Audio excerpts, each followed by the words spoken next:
Xiaomi 11T Pro atau Xiaomi 11T Pro. Ya ingat, namanya udah bukan Mi 11T Pro ya, tapi Xiaomi 11T Pro. Ingat, Mi udah nggak dipakai lagi dalam penamaan smartphone-nya Xiaomi ya. Nah, smartphone kelas atas ini hadir dengan Snapdragon 888 dan beberapa hal menarik yang bahkan belum ada di Mi 11 dan Mi 11 Ultra. Salah satunya adalah 120 watt Xiaomi Hypercharge. Smartphone baru ini juga dibekali dengan dapur pacu yang kencang, layar yang menawarkan tampilan sangat baik, dan masih banyak lagi. Dan lebih menariknya lagi, biasanya di Xiaomi itu kalau sudah pakai T ya, terutama untuk seri paling atasnya, biasanya price to performance-nya menarik sekali. Oke, mari kita langsung aja mulai pembahasan si Xiaomi 11T Pro ini. Oke, Xiaomi 11T Pro atau 11T Pro? 11T Pro aja lah ya. Oke. Ya, ini adalah produk kelas atas Xiaomi penerus dari Mi 10T, Mi 10T Pro atau Mi 10T Pro ya, yang diperkenalkan di akhir tahun 2020 yang lalu. Atau dia bisa juga dipandang sebagai pengganti atau refresh dari Mi 11 yang memang sudah sekitar setengah tahunan ada di pasar smartphone Indonesia. Jadi ya udah waktunya dong untuk di-refresh ya. Nah, kita lihat dulu paket penjualannya sekarang ya. Tentunya di dalam ada unit dari si 11T Pro-nya. Lalu ada adaptor daya 120 watt Xiaomi Hypercharge, ada kabel USB Type-C, ada soft case, dan ada screen protector yang sudah terpasang ke layar smartphone. Ada paket dokumen termasuk kartu ucapan dari Alfinse. Kemudian ada SIM tray ejector. Nah, paket penjualan terbilang sudah cukup lengkap ya. Charger 120 watt juga sudah ada di dalam box. Bahkan chargernya, wah harusnya kencang banget nih, 120 watt. Nah, oke, untuk desain, smartphone baru ini ternyata tidak lagi menggunakan desain yang dipakai Xiaomi untuk berbagai smartphone Mi dan Redmi mereka di awal tahun 2021 ini. Xiaomi 11T Pro ini hadir dengan warna Meteorite Grey, Moonlight White, dan Celestial Blue. Nah, untuk Celestial Blue ini adalah warna unit yang kita pakai untuk review kali ini ya. Bagian belakang bodi untuk warna Celestial Blue ini menggunakan anti-glare finish sama dengan untuk warna Moonlight White. Sementara untuk warna Meteorite Grey itu Xiaomi menggunakan brush metal finish ya. Nah, smartphone ini punya dimensi tingginya 164,1 mm, lebar 76,9 mm, dan ketebalan 8,8 mm. Untuk bobot ada di kisaran 204 gram. Nah, bodinya kita lihat ya, sisi kanan ada tombol power sekaligus arc side fingerprint scanner. Lalu ada tombol volume up and down. Di sisi atas ada mikrofon, ada speaker, dan ada infrared blaster. Sisi kiri itu kosong. Di sisi bawah ada SIM tray dengan 2 nano SIM di situ ya. Sayangnya tanpa slot micro SD. Lalu ada mikrofon dan USB Type-C di situ ya. Lalu ya tentunya ada speaker. Ya, jadi smartphone ini memang punya dual speaker, kekinian banget. Sisi depan ini adalah layar yang namanya adalah Cinemagic Experience .display. .display ini menandakan bahwa layar ini punya punch hole untuk kamera selfie-nya. Nah, layar sendiri ukurannya 6,67 inci flat. Panelnya adalah AMOLED, resolusinya Full HD Plus 2400x1080 pixel, refresh rate-nya 120 Hz, touch sampling rate-nya sampai dengan 480 Hz. Udah punya layar yang true color sampai lebih dari 1 miliar warna di sini, over 1 billion color katanya ya. Peak brightness-nya 1000 nits dan untuk normalnya HBM di 800 nits. Mendukung HDR10 Plus dan Dolby Vision juga. Menariknya lagi, layar ini dilindungi dengan Corning Gorilla Glass Victus. Wih, mantap ya. Nah, fitur-fitur layar ini ada Reading Mode 3.0 dan ada Sunlight Mode 2.0. Ada MEMC atau Motion Estimation Motion Compensation ya. Ini video bisa tampil di refresh rate yang lebih tinggi jadinya. Nah, ada Super Resolution juga, fitur upscaler untuk video di bawah resolusi 720p. Nah, untuk sertifikasi dia udah punya DisplayMate A+, menunjukkan kalau layar sudah dituning untuk memastikan akurasi tampilan atau brightness, kontras, dan color udah di set. Dan dia juga punya SGS Low Motion Blur. Sebutan Cinemagic Experience dari Xiaomi ini tampaknya merujuk ke kemampuan layarnya menghadirkan kualitas tampilan tinggi untuk menikmati konten khususnya untuk film. Layar smartphone ini seharusnya memang bisa menawarkan itu bila dilihat dari color gamut P3 yang ditawarkannya, peak brightness-nya tinggi serta dukungan untuk HDR10 dan Dolby Vision. Nah, oke, kemudian untuk kamera selfie-nya ini adalah kamera 16 megapiksel bukannya f2.45. Kemampuan berekaman video recordingnya bisa sampai 1080p 60 fps. Wah, menyenangkan nih ya. Terdapat earpiece di bezel atas layar juga. Lalu berada ke sisi belakang, kita lihat ada triple kameranya yang disebut sebagai Pro Grade Camera di sini. Yang pertama adalah 108 megapiksel wide angle kamera dengan bukaan f1.75 autofocus tentunya. Lalu ada 8 megapiksel ultra wide angle kamera f2.2 dengan field of view di 120 derajat. Kemudian ada juga satu 5 megapiksel tele makro kamera 2x f2.4 dan autofocus. Unik yang satunya bisa autofocus dari 3 sampai 7 cm. Kemudian ada juga LED flash. Dan kemampuan video recordingnya untuk wide angle kameranya bisa 720p 30, 1080p 30 atau 60 hingga 8K 30. Ini untuk kamera utamanya ya. Lalu untuk ultra wide angle kamera dan tele makronya itu bisa sampai dengan 1080p 30 fps. Untuk slow motion dia bisa 1080p 960 fps. Fitur-fitur lainnya ada movie frame, tilt shift photo, steady video, ada HDR foto, ada audio zoom, ada pro foto dan pro video juga, ada 108 megapiksel foto, ada dual video, clone foto, low exposure foto dan ada short video. Kemampuan perekaman video HDR10 Plus yang ditawarkan di smartphone ini disebut merupakan bagian dari Cinemagic juga. Jadi bukan hanya bisa dipakai untuk menikmati konten yang memukau, tapi juga bisa dipakai untuk membuat konten yang seperti itu. Ya, kemudian ada mikrofon. Ya, ada juga mikrofon yang menghadap ke belakang di smartphone ini ya. Ini menarik. Nah, untuk spesifikasi internalnya ya, SoC-nya Snapdragon 888, pabrikasi 5 nanometer. Tentunya kalau udah kenal ya Snapdragon 888 ini yang performance-nya brutal itu ya. Oke, untuk RAM dan storage internalnya yang kita tes di sini adalah yang menggunakan RAM 12GB dengan storage 256GB ya. Ini versi atas dari yang masuk ke Indonesia. Nah, untuk versi yang lebih murah di Indonesia itu ada versi yang RAM 8GB dengan storage tetap 256GB. Jangan turun 18, 256 aja ya. Oke. Untuk baterai itu 5000 mAh dual 2500 mAh cell ya. Ini kayaknya untuk mempermudah charging yang cepat itu ya. Dan dia sudah mendukung charging 120 watt yang disebut 120 watt Xiaomi Hypercharge. Sistem charging ini dilengkapi dengan new charging structure dengan 2 baterai dan 2 buah charge pump di situ. Memungkinkan kontrol voltase dan arus yang presisi untuk pengisian baterai yang optimal. Baterai yang digunakan disebut juga memiliki graphene based lithium ion di situ dengan durabilitas yang tinggi. Teknologi MTW atau multi tap winding memungkinkan arus tinggi untuk isi ulang baterai. Dan dia juga punya teknologi MiFC untuk efisiensi charging dan output daya charging yang konsisten. Xiaomi menyebut kalau sistem charging dilengkapi dengan berbagai perlindungan seperti 34 fitur proteksi, lalu ada real time temperature monitoring dan memiliki sertifikasi TUV Rheinland Safe Fast Charge System. Dan dia sudah mendukung charging sampai dengan suhu minus 10 derajat Celcius. Mantep nih ya. Nah, untuk sensor-sensor ada accelerometer, ada gyro, ada geomagnetic sensor, ada proximity sensor, ada ambient light sensor, pressure sensor, barometer dan lain-lain. Lengkap sensornya di sini ya. Untuk konektivitas ada dual SIM dan dual 5G standby. Tentu saja walaupun dia bisa 5G dia juga masih dukung 4G. Untuk band 5G yang diusungnya seharusnya cocok ya untuk 5G di operator seluler Indonesia. Nah, kemudian dia juga punya Wi-Fi 6, Bluetooth 5.2, NFC juga tentunya ada. Dari sistem keamanan dia punya fingerprint dan face recognition. Tentunya dia juga dilengkapi dengan X-axis linear vibration motor, jadi ngetiknya enak. Dan untuk sound, dia punya sistem sound by Harman Kardon yang mendukung Dolby Atmos juga. Dan dia juga punya always on display, kali ini dengan opsi pengaturan apakah AOD ini akan tampil hanya selama 10 detik setelah layar disentuh atau bisa juga terus-terusan tampil ya. Dan dia juga punya second space di sini dan ada banyak lagi lah fitur-fiturnya MIUI ya. Nah, kita langsung aja ke uji performance. Kita lihat hasil benchmarknya. Untuk Antutu 8 kita dapat 609 ribuan. Lalu Antutu 9 kita dapat 690 ribuan ya. Untuk Geekbench 5 single core di 808 dengan multi core di 3540 Sementara GFX Bench Manhattan 3.1 1080p off-screen di 114 fps. Car Chase 1080p off-screen di 68 fps. 3D Mark Slingshot Extreme Unlimited OpenGL grafik skornya ada di 13.242.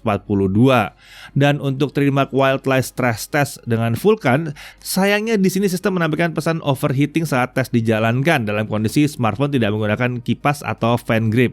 Dan saat menggunakan fan grip, kita lihat bahwa best score-nya ada di 5.835 dengan lowest score di 5.302. Stability-nya ada di 90%.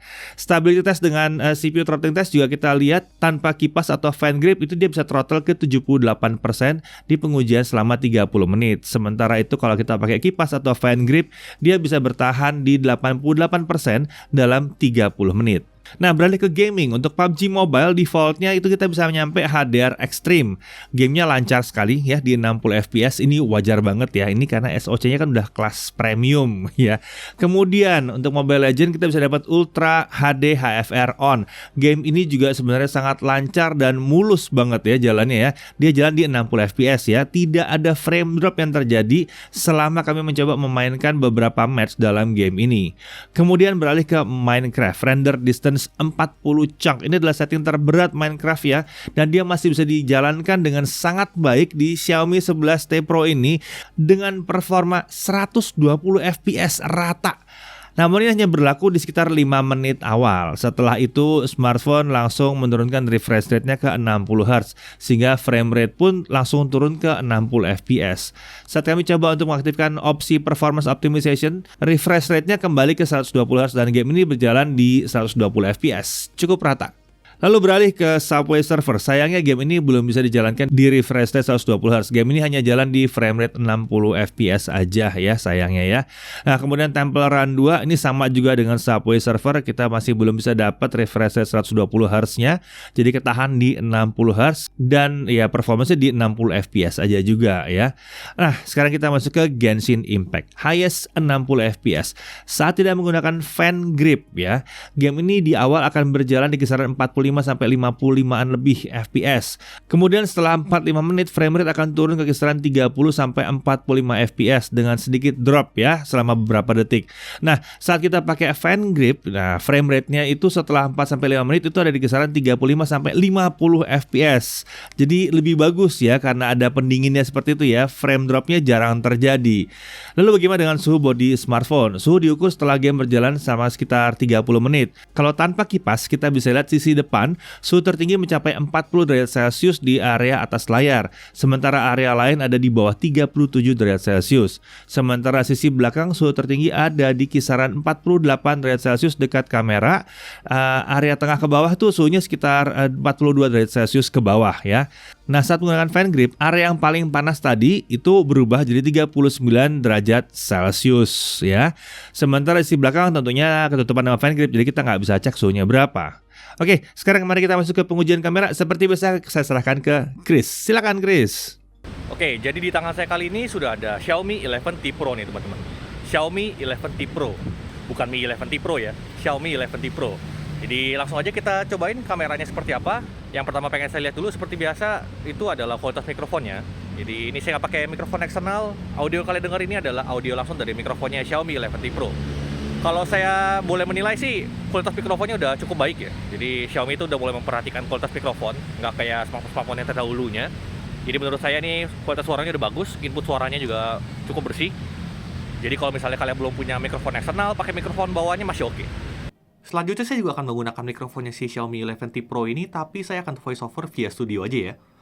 Dan terkait mikrofon, dia punya fitur ekstra namanya audio zoom nih. Jadi kalau kita lagi rekam video pakai kamera utamanya, terus kita zooming, itu suara dari kejauhan akan terdengar lebih jelas nih kalau misalnya kita aktifkan fitur ini.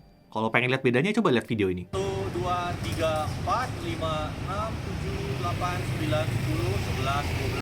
1, 2, 3, 4, 5, 6, 7, 8, 9, 10, 11, 12, 13, 14. Lanjut ke hasil video selfie-nya. Kalau dari gambarnya sendiri udah tajam sih, detailnya udah oke. Dari brightness-nya lumayan, wajah masih bisa terekspos dengan baik walaupun backlight kayak begini.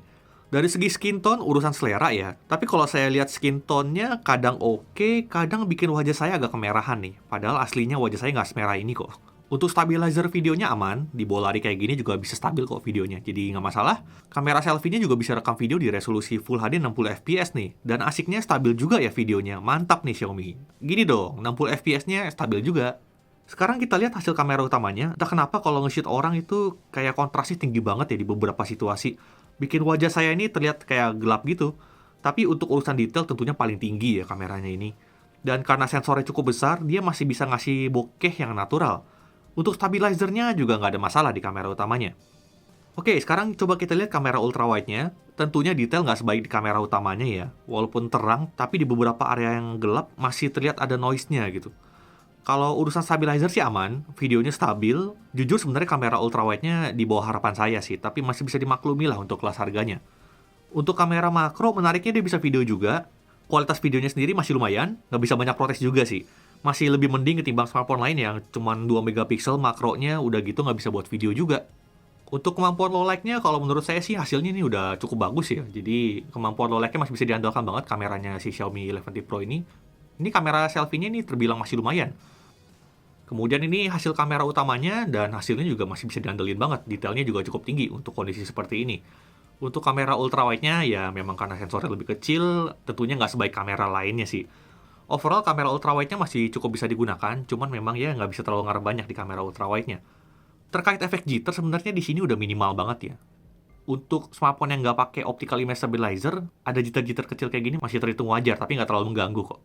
Lalu coba kita lihat hasil fotonya. Untuk hasil fotonya bagi saya udah bagus ya. Semua kameranya bisa diandalkan. Detail tertinggi tentunya ada di kamera utamanya ya. Sisanya sekedar bagus saja. Untuk warna yang geser antara kamera ultrawide dan kamera utamanya terjadi juga di sini. Tapi balik lagi di kelas harga segini masih bisa dimaklumi. Memang jarang sih ada produsen yang memperhatikan konsistensi warna antar kameranya untuk kelas harga segini. Untuk foto-foto lainnya silahkan disimak aja ya.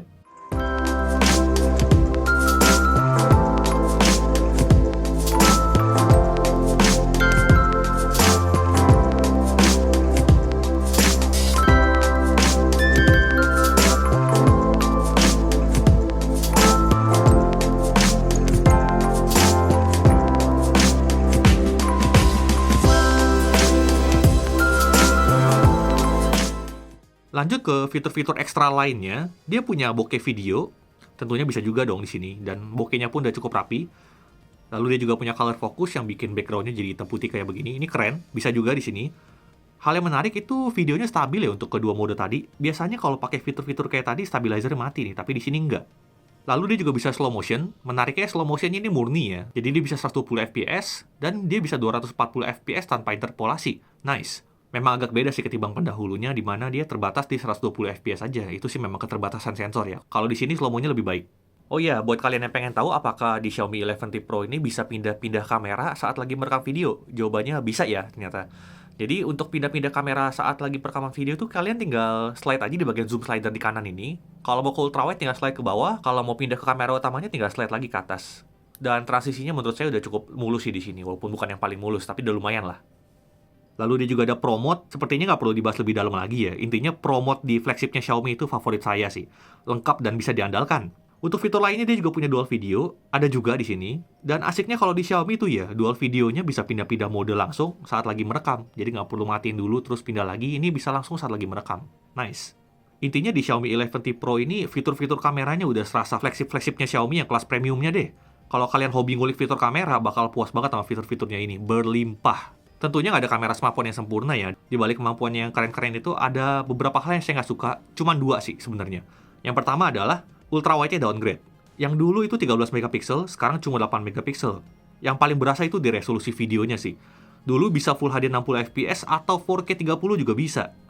Tapi sayang di sini maksimum cuma Full HD 30 fps aja. Lalu hal berikutnya yang saya kurang suka adalah tidak adanya optical image stabilizer. Ini sangat disayangkan sih. Padahal di pendahulunya ada. Kalau di sektor video memang masih bisa dibantu IIS, tapi kalau foto-foto terutama low light nih, mesti ekstra hati-hati banget. Karena goyang dikit bisa blur fotonya. Tapi selama tangan kita bisa stabil, hasil foto low light-nya masih oke. Dan kalau gelapnya udah agak ekstrem, night mode-nya cukup signifikan kok hasilnya. Jadi ya gitu, cuma dua ini aja sih yang bisa saya protes. Overall kameranya termasuk bagus untuk kelas harganya, tapi belum jadi yang terbaik menurut saya. Semua kameranya cukup bisa diandalkan untuk berbagai situasi, fiturnya pun berlimpah. Sekian tes kameranya si Xiaomi 11T Pro ini, kita balik lagi ke Mas Didi. Oke, kamera gimana? Mantap? Ya, oke, mari kita lanjut ke pengujian baterainya. Video playback 1080p, nah itu bisa dijalankan hingga 21 jam 33 menit. Di tes ini walaupun refresh rate-nya udah di-set ke 120 Hz, tapi tetap aja sistem turun ke 60 Hz aja. Karena tahu lagi nonton film, harus diturunin aja. Oke, lanjut untuk baterai gaming ya. Genshin Impact lowest 60 fps. Selama 30 menit bermain, itu turun sekitar 9%. Hasil yang cukup oke nih ya. Nah, oke, sekarang kita pindah ke charging. 17 menit untuk 1% sampai 100%. Kurang lebih sesuai lah dengan janji Xiaomi. Di percobaan kami beberapa kali mengisi ulang baterai smartphone ini, 1% sampai 100% itu bisa bervariasi dari 17 menit sampai dengan 22 menit. Ini kencang sekali. Tapi sayangnya untuk 100% full dia butuh waktu 25 menit. Saat charging dimulai, daya yang digunakan oleh charger itu perlahan naik ke sekitar 112 watt. Kemudian setelah sekitar 3 menit, charging ini turun ke sekitar 80 sampai 95 watt. Kemudian setelah sekitar 10 menit, dia akan turun lagi kisaran 60 watt dan bertahan di angka ini. Nah, oke, kita lanjut ke pengujian yang lainnya. Netflix gimana? Widevine L1 ya bisa, Full HD bisa, support Dolby Vision bahkan ya. Ya, spesifikasi layar smartphone ini menunjukkan bahwa smartphone ini udah support Dolby Vision dan Netflix bisa memanfaatkannya. Disney Plus Hotstar gimana? Resolusinya bisa sampai Full HD, nggak ada masalah. YouTube HDR tentunya bisa dan fungsinya normal semua. Touch delay gimana? Nggak ada touch delay, kita pakai real drum, nyaman-nyaman aja. Nah, untuk harga versi 8256 dan 12256 kita taruh di bawah. Cek di deskripsi ya, harganya ada di dalam deskripsi ya. Ini menarik sekali harganya ya. Oke, hal yang perlu diperhatikan apa? Tidak adanya headphone jack. Jadi kalau memang butuh headset untuk digunakan bersama smartphone ini ya, yang pakai headphone jack, ini memang kalian bisa pakai adapter USB-C ke audio 3,5 mm ya. Bisa juga pakai headset yang konektor langsung USB-C atau ya pakai TWS. Bisa ya. Nah, hal berikutnya, masih banyak game yang belum bisa jalan di atas 60 fps. Tapi kayaknya ya nggak terlalu masalah juga sih sebetulnya. Ini bukan HP gaming kan ya? Oke. Nah, kemudian tidak ada sertifikasi IP rating sama sekali atau proteksi terhadap air. Katanya dia splash proof sih ya memang. Cuma ya nggak ada sertifikasinya itu tadi ya. Sementara udah mulai banyak smartphone Xiaomi di kelas menengah punya IP53. Ayo dong Xiaomi yang ini juga dikasih dong IP53 lah paling nggak ya. Lalu sayangnya lagi kita masih nemu pesan overheating yang muncul pada saat benchmark tertentu dijalankan. Tapi kalau kita pakai buat yang lain-lain bahkan gaming lama juga nggak ada masalah loh. Ya udahlah ya, Xiaomi nggak usah dikejar lah benchmarknya. Yang penting nggak usah keluar overheating ya. Yang penting kan penggunaan sehari-hari udah enak. Udah terserah aja lah benchmark angkanya berapa, nggak masalah. Dan buat kalian nggak terlalu perlu dipikirin lah bahwa di overheating di benchmark itu cuma di benchmark doang kok ya. Oke, terkait performa, memang kestabilan performanya belum bisa dikatakan yang luar biasa solid banget. Tapi lagi-lagi ini bukan smartphone gaming. Untuk smartphone normal ini terbilang cukup wajar sebenarnya ya. Nah, dari sisi kelebihan, performanya tinggi karena pakai Snapdragon 888. Memang ini termasuk salah satu smartphone yang pakai Snapdragon 88 yang nggak kencang-kencang amat sih sebetulnya ya. Tapi itu di benchmark. Dan performanya sih sebetulnya tetap tinggi aja karena biar bagaimanapun ini Snapdragon 888.